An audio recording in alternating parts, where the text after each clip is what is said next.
সকালবেলায় মোটামুটি বেরিয়েছিলাম 50-60 স্পিডে গাড়ি নিয়ে। আর একেবারে আমার চোখের সামনে এরকম একটা দুর্ঘটনা ঘটবে এটা আমি জীবনেও কল্পনা করি নাই।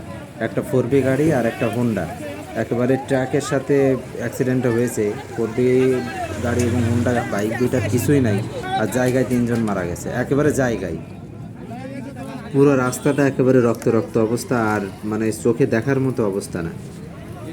একজন কোনো রকম একটু বেঁচে আছে, কিন্তু আসলে বাঁচবে কি না এটা সন্দেহ। তার কারণে মাথা দিয়ে প্রচুর পরিমাণে ব্লিডিং হচ্ছে।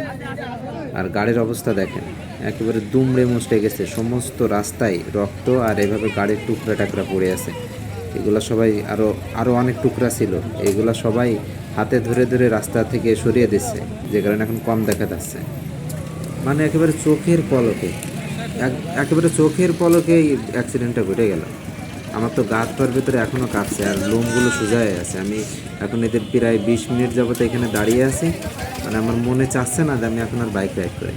দেখ, আসল কথাটা বলতে ভুলে গেছি, অ্যাক্সিডেন্টটা হয়েছে হচ্ছে আপনার যশোর সাতক্ষীরা মহাসড়কের বেগারিতলা বাজারের আগে।